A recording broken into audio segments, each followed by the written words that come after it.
Fait chaud, hein? L'été s'en vient, ça paraît. Quelle introduction! Donc, allô tout le monde, je suis super contente que vous soyez là. Bienvenue dans notre deuxième de cette nouvelle série de live. Comme je vous avais dit la semaine passée, j'essaye ça, hein, puis à date, je trippe, j'aime vraiment ça. C'est possible par contre qu'on change de Facebook à un autre endroit juste à cause du lag. Au niveau de l'interaction, c'est moins le fun. Mais au moins pour cette semaine et la semaine prochaine, ça va être ici sur Facebook. Donc, cette semaine, je voulais qu'on parle un peu d'obéissance, de réactivité, de focus. Donc, c'est comme deux sujets qui sont vraiment super populaires de ces temps-ci. Lorsque j'ai fait ma promo en avril, il y a eu une énorme demande pour tout ce qui avait trait au focus et bien entendu à la réactivité. Donc, je voulais qu'on parle de ça aujourd'hui. Même si votre chien n'est pas réactif, okay? Si vous avez un chien qui a des difficultés émotionnelles à gérer ses émotions, hein, parce que la réactivité, la protection des ressources, l'anxiété, ça rentre dans le grand chapeau hein, de la gestion des émotions. Les chiens qui ont beaucoup de grosses émotions pour leur petit corps. Donc, même si ce n'est pas nécessairement un cas de réactivité, ce dont on va parler aujourd'hui, ça va vous intéresser aussi.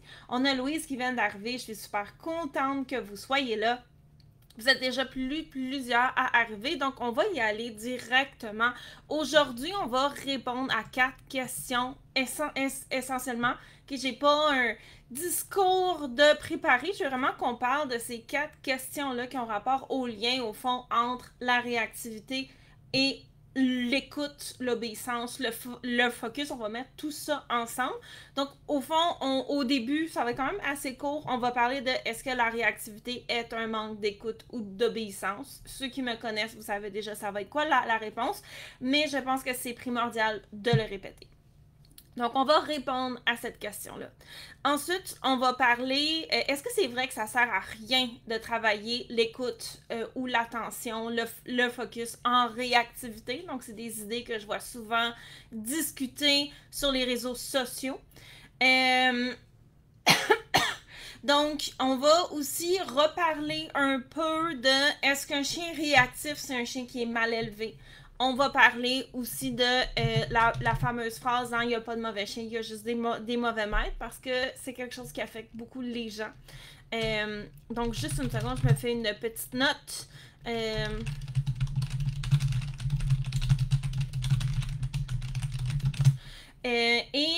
On va parler au fond de la dernière question. Est-ce que c'est vrai qu'un chien qui est émotif a aucun contrôle sur son comportement, qui est aussi une idée qu'on entend souvent. Donc aujourd'hui, on est vraiment dans la démystification qui vient un peu de deux extrêmes, hein, de deux extrêmes qui sont différents. Celui qui dit que la réactivité, c'est un chien qui est mal élevé, et de l'autre, qu'un chien qui est réactif a aucun contrôle sur ce qui se passe. Donc, qu'est-ce qui est vrai et qu'est-ce qui est moins vrai là-dedans?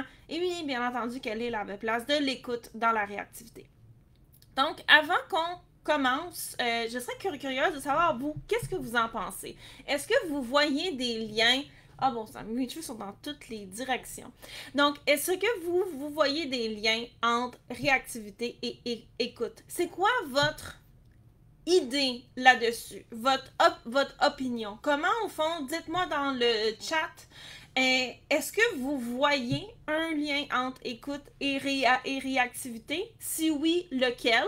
Sinon, pourquoi? Je suis vraiment curieuse de savoir, hein, c'est quoi votre opinion par rapport à ça. Donc, prenez un moment pour l'écrire dans le chat. Je suis toujours super contente de savoir ce que vous en pensez.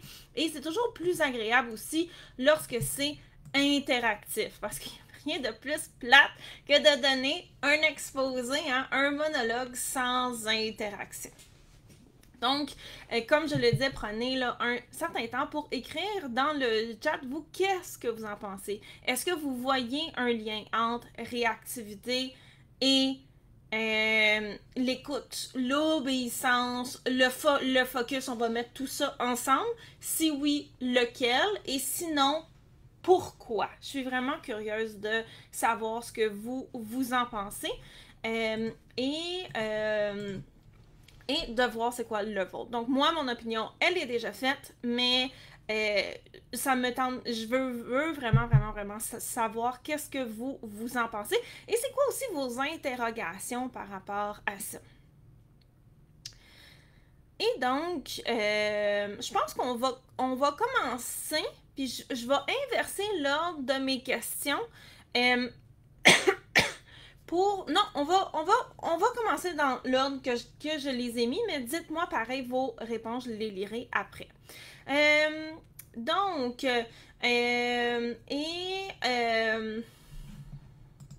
donc, est-ce que la fameuse question, est-ce que la réactivité, c'est un manque d'écoute ou d'obéissance? C'est quoi la réponse? Moi, mon opinion, elle est très, très claire.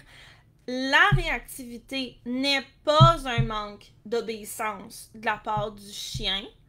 Par contre, avoir une bonne écoute aide énormément à venir gérer en réactivité et le chien en a besoin. Donc, la nuance, elle est là. Un chien qui est réactif, c'est pas un chien qui écoute pas, c'est pas un chien qui est pas entraîné, c'est pas un chien que son maître le laisse tout faire, tout que c'est qu'il veut, ok? Ce n'est pas ça. Donc, si ça vous torturait de vous dire que c'est que j'ai fait, pas assez fait, ce n'est pas un manque d'écoute de la part du chien. Ceci dit, plus le chien écoute, plus c'est facile de le gérer et de l'aider. Mais là est la nuance. Là est la nuance. Si j'ai un chien qui est réactif et que je le promène, c'est pas parce que je lui donne des commandes et qu'il est capable de m'écouter que ça veut dire que magiquement la réactivité va pouf disparaître. Parce que si je mets systématiquement mon chien dans une situation qui est trop pour lui, il va quoi? Il va exploser. Et ce que je suis en train de lui montrer, c'est que tout ce que je fais mène à l'explosion. Et beaucoup de gens veulent utiliser des trucs, des techniques, des exercices, montre-moi juste comment faire le croisement, là, ok? Ou peu importe quoi, comme une espèce de patch pour pas que le chien réagisse, pour être capable de faire ce qu'elle veut, ok? C'est-à-dire peu importe si c'est quoi, de passer ou autre. Du moment où on se demande de quoi mon chien a besoin pour se sentir mieux, et pratiquer des bons comportements lorsqu'il y a un déclencheur, sans nécessairement que tout ce que je fais devienne un prédicteur de se rendre jusqu'à l'explosion, c'est là que la réhabilitation va être. Et avoir une meilleure écoute de la part de notre chien, là, je vous parle pas que le chien, là, c'est un petit robot, là. Le but, là, c'est pas de l'éteindre, là. Le but, c'est juste qu'il nous écoute davantage, ça va nous aider à avoir ça.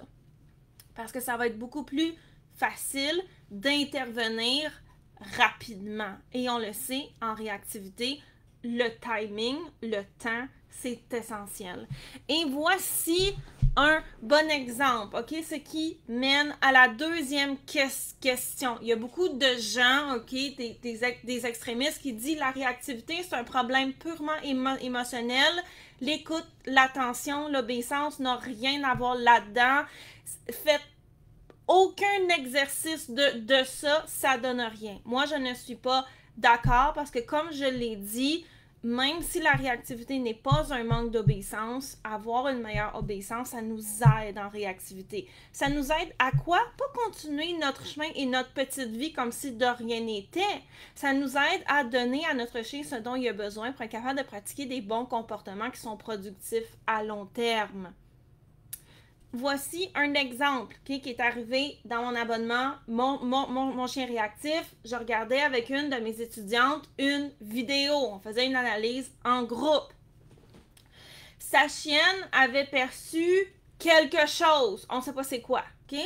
Elle était en train de regarder, puis elle ouairait. Elle n'était pas en réaction, mais elle était aux aguets. Elle cherchait le déclencheur. Et mon étudiante, elle a appelé sa chienne. Elle a demandé de venir la voir. La chienne ne l'a pas écoutée parce qu'elle préférait finir de regarder, décider si elle allait écouter ou non et s'en venir après. Mon étudiante, puis ça ici, est en train de travailler ça parce que j'y en ai parlé, hein, elle a attendu, puis elle a répété Donc, dans un contexte comme celui-là, qu'est-ce qui s'est passé? La chienne a pu continuer le comportement de chercher le déclencheur, humer l'air, écouter ce qui se passe. Il s'est rien passé. Oui, ok? Il s'est rien passé, Oura, ça l'a bien été. Mais s'il y avait eu quelque chose, la chienne aurait déclenché. Donc, dans un cas comme celui-là, et bien entendu, j'ai donné des trucs, des techniques, des choses à faire, des choses à pratiquer, des choses si jamais ça réarrive, qu'est-ce qu'on va faire à ce moment-là. Mais si la chienne avait écouté lorsque la personne lui avait demandé de s'en venir, elle n'aurait pas continué son comportement de guetter et de se demander qu'est-ce qui se passe et potentiellement d'exploser. Donc, dans un cas comme celui-là, avoir une meilleure écoute aurait permis de mieux gérer la chienne, de mieux lui donner ce dont elle a besoin. De quoi la chienne avait besoin à ce moment-là, c'était d'arrêter de saigner, puis de regarder et de chercher, au fond, est-ce qu'il y a vraiment un truc à s'énerver et exploser ou non. Donc, ça leur aurait permis de donner ce que la chienne a besoin, c'est-à-dire qu'elle revienne, qu'on s'en aille, qu'on mette de la distance et qu'elle ne pratique pas un comportement qui est néfaste pour elle. Sa réactivité ne vient pas d'un manque d'obéissance, ça n'a rien à voir. La chienne a de la misère à gérer ses émotions. La gestion, je connais des chiens qui ont un autocontrôle de même et ces chiens-là ne sont pas capables de se gérer émotionnellement. C'est deux attitudes complètement différentes.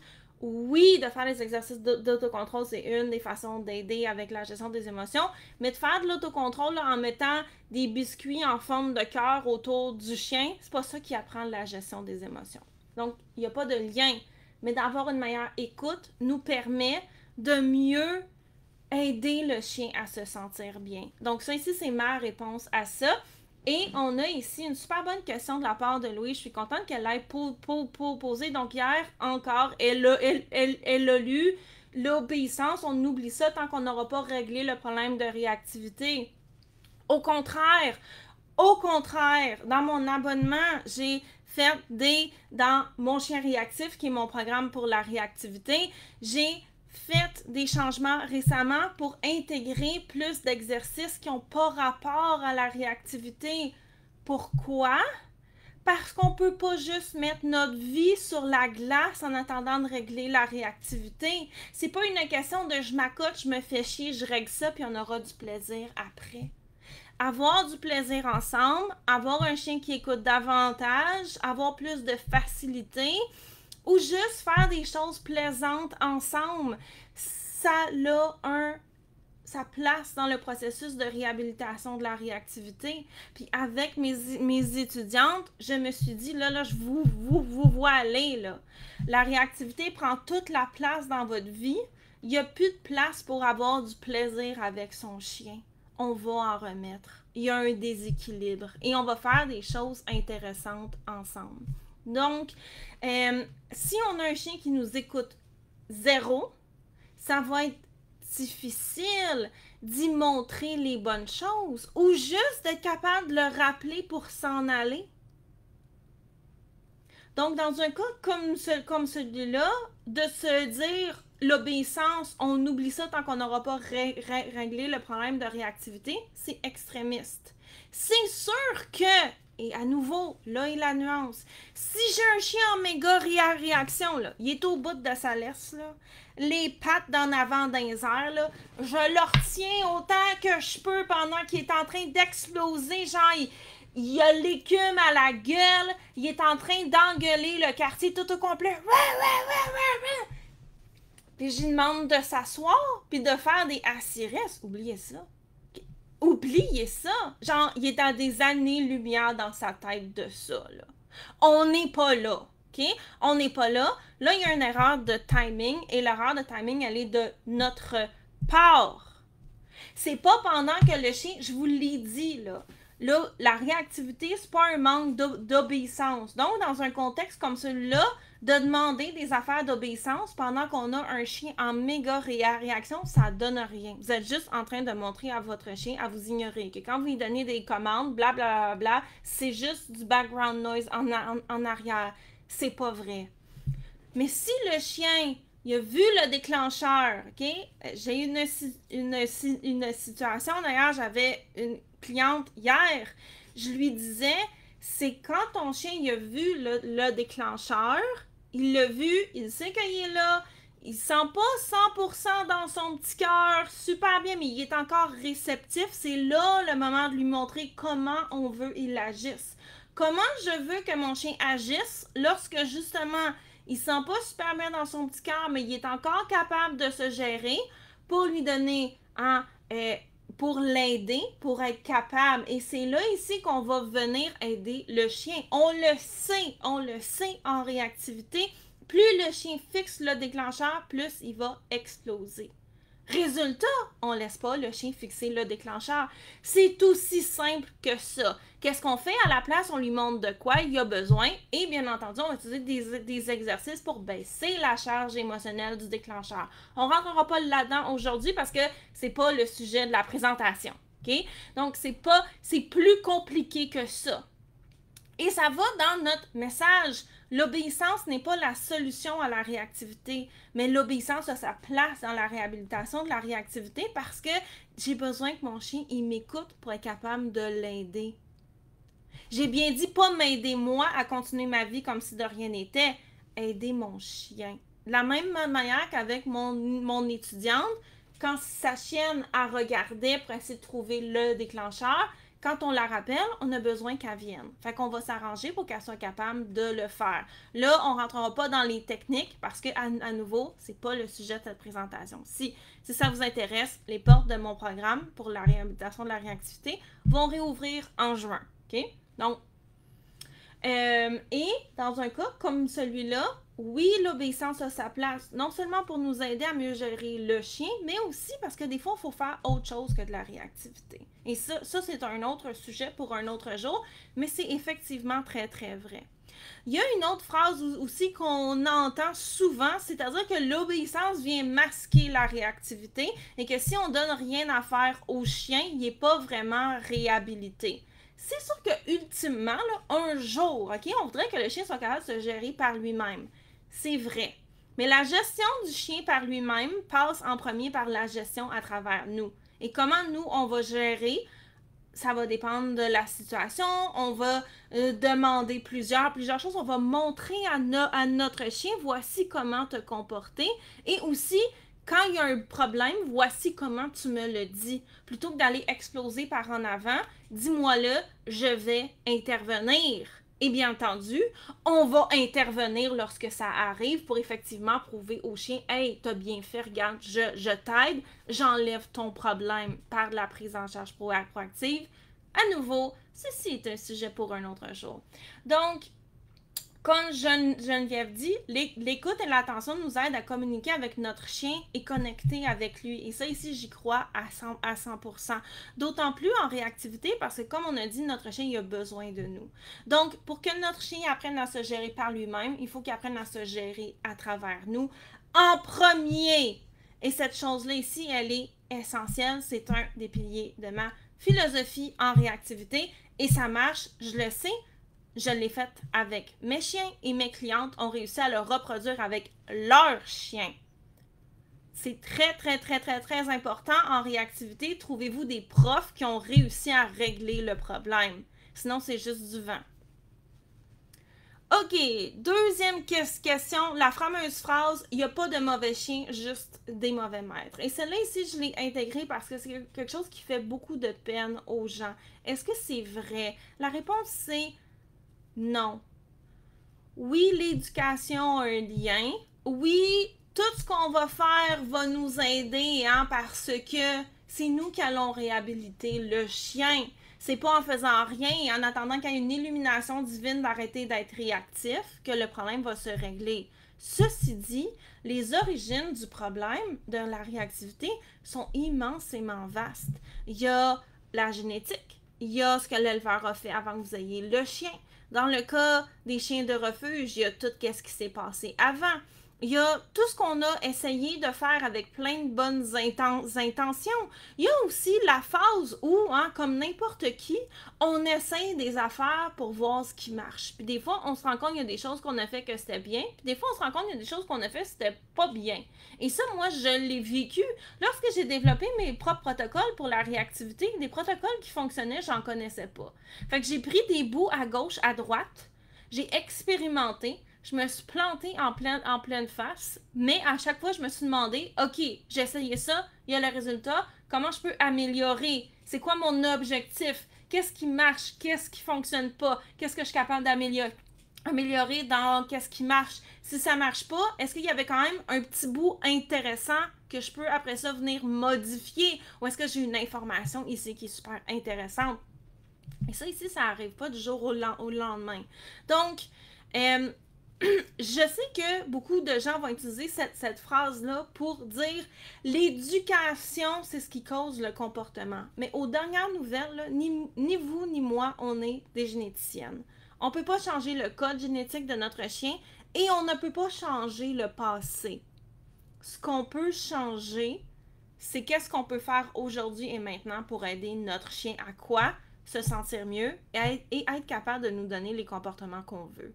Et passer beaucoup plus d'énergie là-dessus qu'à se demander pourquoi ou j'aurais donc dû faire X, Y, Z. Et ça ici, je trouve que c'est tellement important parce que je vois énormément de personnes se torturer avec ça. Donc, d'ailleurs, si jamais ça vous intéresse, j'avais pas pensé faire un speech de vente à propos de ça. Mais si la fameuse question pour vous, c'est important, j'ai un cours que j'ai sorti là-dessus sur la place, la réactivité dans les stades de développement du chien. C'est une entrevue que j'ai faite avec Sarah Boucher, qui est éleveur et fondatrice d'un refuge. Et si jamais ça vous intéresse, le fameux pourquoi, le cours, il est disponible maintenant. Je vais aller faire des petites modifications cette semaine, mais tout est déjà là. Donc, je vous mets le lien si jamais ça vous intéresse. Donc, on parle de la place de la réactivité dans le développement du chien en couvrant là, de avant la conception du chien, en parlant des parents, jusqu'au passage à l'âge adulte, donc jusqu'à après 4 ans, même plus, sur qu'est-ce qui est normal et qu'est-ce qui est pas normal à ces différents stades-là. Donc, si jamais c'est une question qui vous préoccupe, allez-y, parce que justement, Sarah et moi, on le fait parce qu'on a vu à quel point il y avait des gens que ça faisait de la peine parce qu'ils se mettaient cette responsabilité-là sur les épaules. Il peut y avoir plein de raisons pour lesquelles un chien est réactif. Ce qui est important, c'est de se demander de quoi mon chien a besoin aujourd'hui, maintenant, pas dans le passé, parce que à moins que vous ayez une machine à voyager dans le temps, c'est fini. Donc, qu'est-ce que je peux faire maintenant pour, au fond, aider mon chien? Louise, vous avez probablement déjà accès à ce cours-là. Donc, il était dans l'événement Réaction. Je vais juste le mentionner rapidement. Parce que Louise a dit que ça l'intéressait. Il est tellement bon, il intéresse même du monde qui l'ont déjà. Donc, si cette phrase-là, il n'y a pas de mauvais chien, il y a juste des mauvais maîtres, ça vous fait de la peine, je vous l'ai dit, là, vous n'êtes pas une mauvaise maîtresse de chien, vous n'êtes pas une mauvaise personne, vous n'avez pas failli votre chien. De toute façon, vous ne seriez pas ici en train d'écouter le live si vous ne vouliez pas l'aider. Si vous ne vouliez pas faire mieux. Et c'est pas la meilleure preuve déjà que vous n'êtes pas une mauvaise maîtresse. Mais personne non plus n'est tenu à la science infuse dès le début. Puis des fois, moi ça m'est arrivé, là, lorsque j'ai adopté ma chienne de refuge, est venue avec ses expériences. Est-ce que j'ai du pouvoir là-dessus? Non. Ça faisait pas de moi une mauvaise personne parce que ma chienne avait un passé. Donc, moi, ma mission, c'est pas de me torturer. Je le sais que c'est difficile, là, avec qu'est-ce qui s'est passé avant. C'est de me demander en ce moment de quoi est-ce qu'elle a besoin.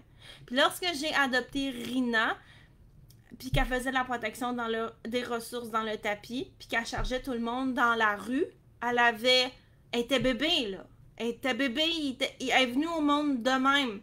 Ça fait pas de moi une mauvaise maîtresse. Elle est venue au monde de même. À nouveau, qu'est-ce qui est important? De quoi Rina avait besoin à ce moment-là pour se sentir en sécurité et être capable de me donner les comportements que je lui demandais. Et c'est ça ici la clé.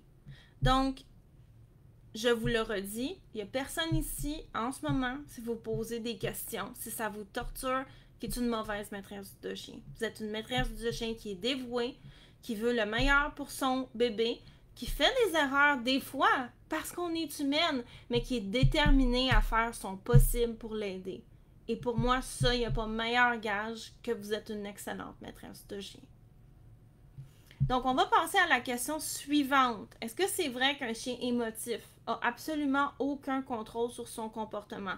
Ce qui revient un peu à la chose que Louise avait entendue, qui disait que l'obéissance, on oublie ça avant d'avoir réglé le problème de réactivité. Dans une phrase comme celle-là, il faut faire attention au manque de zones grises. Et c'est ça ici dans la majorité de ces grandes phrases-là. C'est qu'il n'y a aucune nuance. Comme on a dit, un chien qui est en full-on réaction, là, la réaction du siècle, comme j'ai dit, le chien il est dans sa laisse, là, il est en train de tirer comme un débile. Vous êtes là à essayer de le retenir pendant qu'il donne des coups, les pattes d'en avant dans les airs, il aboie comme si c'était l'apocalypse, l'écume, les dents, le tout, là, tu sais. Est-ce que ce chien-là a du contrôle sur lui-même en ce moment? Zéro. Okay? Donc, comme on a dit, c'est pas là le moment que c'est le temps d'aller lui demander de faire des assis puis de l'autocontrôle, là. Qu'est-ce que c'est? Non. OK? Il ne le fera pas. Vous êtes juste en train de montrer à votre chien que ce que vous lui demandez, là, c'est du blabla par en arrière à ignorer. Ce que votre chien a besoin, c'est qu'on pose des actions pour le sortir de cette situation-là. Il n'y a rien de productif qui va arriver pendant que le chien il a les deux pattes d'en arrière dans les airs à aboyer comme si c'était l'apocalypse. OK? Donc, c'est pas de ça qu'il a besoin en ce moment. OK? Mais là, il y a le manque de nuances. En réactivité, il n'y a pas juste le chien zen et le chien en méga réaction. Il y a toute une séquence de réactivité avec différentes intensités. Si mon chien, OK, il y a un déclencheur. Le déclencheur, il est tellement loin, là. Le chien, il l'a vu, là. Le chien réactif, il s'en fout bien raide. OK? Il s'en fout. C'est tellement loin, c'est inimportant. Ça pourrait ne pas être là, ça ne changerait rien. Okay? Là, on parle de... Ça peut pas être le plus banal que ça. Entre cette situation-là et la méga réaction de l'apocalypse du chien qui pense qu'il va mourir et qu'il faut qu'il arrache la tête, là, j'exagère, de l'autre chien avant que l'autre y arrache, il y a toute toute une séquence, toutes des situations qui peuvent se passer. Si mon chien, il a vu le déclencheur il n'est pas à l'autre bout de la planète, là, comme dans mon exemple, où il l'a vu, il est tellement loin, il ne pourrait pas être là, ça ne changerait rien. Il l'a vu, il est conscient qu'il est là, il est encore capable de se gérer, mais il n'est pas sûr. Des fois, il le regarde, des fois, il me regarde. T'sais, il est encore en contrôle de lui-même. Dans un cas comme celui-là, mais oui, il y en a du contrôle sur lui. Il l'a vu, il sait qu'il est là, il tripe peut-être pas dans son petit cœur. Dans un moment comme celui-là, c'est un bon moment pour utiliser des stratégies à long terme qui vont diminuer la réactivité en faisant deux choses. En montrant au chien comment on veut qu'on agisse. En faisant trois choses, trois éléments. En montrant au chien comment on veut qu'il agisse, en diminuant la charge émotionnelle du déclencheur et en prouvant systématiquement à notre chien que nos décisions sont à son avantage et si on lui demande quelque chose, c'est bon pour lui. Ces trois éléments-là sont essentiels à la réhabilitation. Ces trois éléments-là, c'est les trois qui vont vous permettre de réhabiliter votre chien. Alors que dans une situation où le chien est en méga réaction de l'apocalypse, là, on est dans une situation d'urgence où il faut qu'on retire le chien de la situation. C'est pas là qu'on va aller faire de la réhabilitation. Et après ça, on a toute une gradation de situations aussi. Le chien, il l'a vu, il est pas content, il est encore semi-capable de se gérer. Dans un cas comme celui-là, on commence à pousser notre lock. Mais il est quand même capable un petit peu de se gérer. Mais on n'exagérera pas, là. On ne demandera pas de se gérer pendant des heures. Il ne sera pas capable. Fait qu'il faut qu'on utilise ça pour donner des stratégies à notre chien que justement, si on est dans cette situation-là, voici comment se comporter, pour se sentir mieux. Hein? Et utiliser des outils qu'on a. Et donc, dans toutes ces situations, avec toute dégradation-là, hein, il y a le chien aussi qui va japper, il va commencer à faire ouf, ouf, je suis pas sûr, puis qui a envie de fixer le déclencheur et qu'on va l'aider. Il est capable de nous écouter, mais il y a vraiment de la misère. Donc là, ici, il est comme semi-capable. Mais là, dans un cas comme celui-là, on commence à avoir une perte de contrôle des facultés de notre chien. Donc, ce n'est pas vrai qu'un chien émotif n'a aucun contrôle sur son comportement. Selon là où il est dans la séquence, à la fin, oui. Non, il n'y en a pas du contrôle, OK? Sortez votre chien de là. C'est pas le temps de commencer à faire, mais là, qu'est-ce que je fais pour qu'il apprenne à se gérer? La gestion des émotions, elle se passe pas là. On est en zone rouge, c'est plus le moment. C'est pas une question qui manque d'écoute à ce point-là. C'est une question que le chien, il a besoin de notre intervention. À des distances où le chien il est encore capable de se gérer, on peut demander certaines choses et on va ajuster nos interventions en fonction de ce que le chien est capable de faire et d'être, bien entendu, dans le cas de chiens qui ont beaucoup d'obéissance, éthique et correct, de ne pas mettre le chien en conflit de motivation. Mais non, l'obéissance, le chien peut écouter même s'il y a un déclencheur, tant que le déclencheur est à une distance appropriée.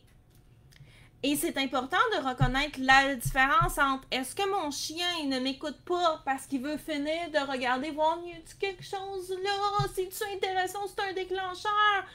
Hein? Parce que dans un contexte comme celui-là, peut-être que là, c'est l'occasion de montrer au chien, non, là, si je t'appelle, je veux que tu viennes, c'est important. Dans un cas comme celui-là, oui, il y a place à, là j'ai besoin d'être strict parce que c'est ça que mon chien il a besoin. Dans un contexte où le chien il a une méga réaction de l'apocalypse, on commencera pas à demander quelque chose et de se dire mais là, il faut que je sois strict. Le chien il est plus là, il est pas capable de nous écouter. Les nuances en réactivité sont essentielles. Plus vous maîtrisez les nuances de la situation, plus rapidement vous êtes capable d'avoir la bonne intervention pour faire la bonne chose. Et là, on a juste parlé du contexte de réactivité. On n'a pas parlé de l'importance de faire de l'écoute, des jeux d'attention, d'avoir du plaisir à connecter avec notre chien puis mêler un peu d'autocontrôle, jeu, obéissance là-dedans dans des contextes qui n'ont pas rapport à la réactivité, qui sont tout aussi essentiels à faire aussi. Parce que la vie, c'est pas juste la réactivité. Puis passer du bon temps de qualité avec notre chien, à y montrer qu'on a de la valeur, c'est important aussi. Fait que oui, l'obéissance a sa place dans la réactivité, tant dans la réactivité pour nous aider avec la réactivité, aussi à part de la réactivité pour juste avoir un chien qui nous écoute plus, qui est plus facile en général, qui a du fun avec nous puis qui a envie d'être avec nous. Comme Geneviève dit, les jeux d'attention, c'est fantastique. Souvent, on a cette image-là que l'obéissance, c'est juste pour le monde pas fin avec leurs chiens qui font des trips d'ego. OK? Et que le chien devrait toujours être libre, de pouvoir toujours faire ce qu'il veut quand il veut. Mais pratiquer l'écoute et l'obéissance, ça peut être le fun pour le chien. Pourquoi est-ce qu'on se concentre pas sur ces types d'obéissance-là où le chien, il a du plaisir avec nous et où nous, on a du plaisir avec notre chien et où notre chien fait « Wow, quand je passe du bon temps avec mon maître, c'est donc bien le fun. J'ai envie de passer plus du temps avec mon maître. » C'est-tu pas génial, ça? Puis là, j'avais pas en tout prévu de vous parler ça. Avant de vous parler de ça, j'ai si vous aimez les jeux d'attention, j'ai 2 cours en ligne qui pourraient vous intéresser. J'ai celui-là aussi où j'en ai 23 jeux d'attention que vous pouvez faire avec votre chien. Puis si vous n'êtes pas sûr, vous me connaissez moins, vous n'êtes pas, je sais pas si c'est le fun ou non, puis c'est pour moi, ben j'ai un petit cours avec un, fait que c'est sûr qu'il est moins cher parce que l'autre il en a 23, mais l'autre il vaut plus la peine au nombre de jeux, qui est ici. Fait que je vous mets les 2 liens. Si ça vous intéresse. Okay? Sinon, vous pouvez toujours aller sur mon site eve.dog, vous cliquez sur cours en ligne, toute la belle liste, elle est là. Dernier élément, comme j'avais dit que je n'avais pas prévu de parler, mais qui est en lien avec ça. Beaucoup de ce qui se dit en ce moment en éducation canine parle de l'importance de l'enrichissement et toutes ces affaires-là, j'y crois, c'est vrai, go, allez-y.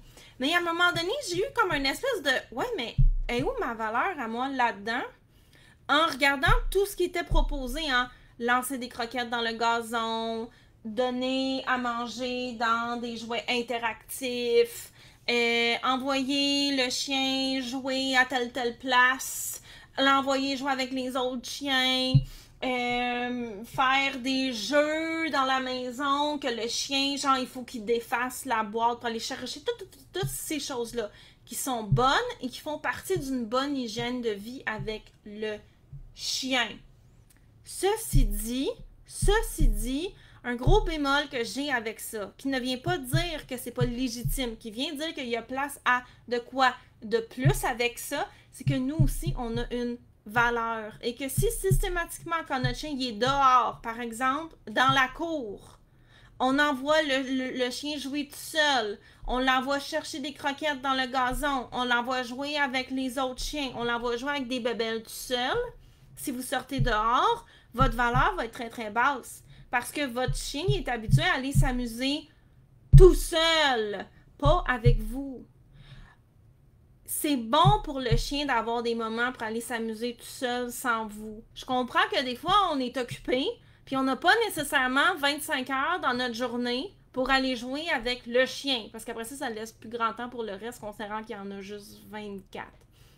Mais, de la même manière, si systématiquement on envoie constamment le chien jouer tout seul, à un moment donné, nous, notre place dans sa vie, c'est quoi? C'est juste donner sa bouffe 2 fois par jour puis de faire le boulet en arrière de la laisse quand on va le promener? Non. Donc, moi, je vous encourage vraiment beaucoup aussi, et ça a le rapport avec l'écoute et l'attention, à faire des jeux avec votre chien pour justement avoir une haute valeur avec lui. Et c'est pas un ou l'autre, là. J'empêche des croquettes dans le gazon. J'envoie mes chiens jouer ensemble. Je les envoie dans la cour. J'ai pas besoin d'être le seul, l'unique soleil qui brille dans leur vie. Parce que, hey, je veux pas avoir cette responsabilité-là. Comme je veux dire, c'est pas trop lourd. Mais j'ai aussi des moments où je vais les entraîner, faire des jeux avec eux, on va s'amuser. Pourquoi? Parce que je veux garder ma valeur haute. Parce que je veux que mes chiens, quand je leur demande « As-tu envie de faire quelque chose avec moi? » la réponse soit « Oui! » Soit pas « Ah, attends, là, je finis ça, je vais y penser. Si je trouve rien d'autre de plus intéressant, je vais peut-être venir. » Donc, allez quand même faire des jeux à l'extérieur avec votre chien. Que ce soit pas en réactivité, juste pour le fun de passer du temps avec notre chien et d'avoir une meilleure attention de la part. Puis la meilleure écoute va venir d'une meilleure attention à la base. Donc les jeux d'attention sont bons pour ça. Et en réactivité, ça va vous aider. Parce que si vous demandez à votre chien de venir vous voir parce que vous avez besoin de prendre une décision, vous avez besoin de scanner l'environnement pour regarder qu'est-ce qui se passe parce qu'il y a un déclencheur puis que votre chien, vous voyez, il est en train de le fixer. S'il vous écoute plus vite, ça va être plus facile. Parce qu'un chien qui fixe, c'est quoi? C'est un chien qui va réagir. Donc, tout ça a sa place. Tous ces éléments-là.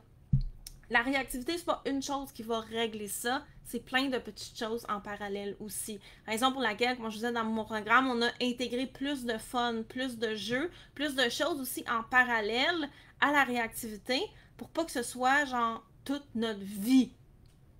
On va pas attendre on va pas mettre notre vie sur la glace en attendant régler la réactivité puis avoir du fun après avec notre chien. Vous avez un chien pour avoir du fun avec lui. Fait qu'on va aller se mettre dans des contextes où on est capable d'avoir du fun, bien entendu, pas devant 15 000 déclencheurs, puis on va en avoir. C'est pour ça qu'on a un chien. Donc, Geneviève dit qu'elle est d'accord avec moi et ça fait toute la différence. Il faut seulement équilibrer. Donc, oui, exactement. On veut une question d'équilibre. Je veux que mes chiens soient capables de s'amuser tout seuls. Ben, je veux pas qu'ils attendent dans la porte patio en faisant ben là, tu t'en viens. Parce qu'à un moment donné, comme leur énergie, c'est sans fin, là. J'ai un corgi, j'ai des border collie.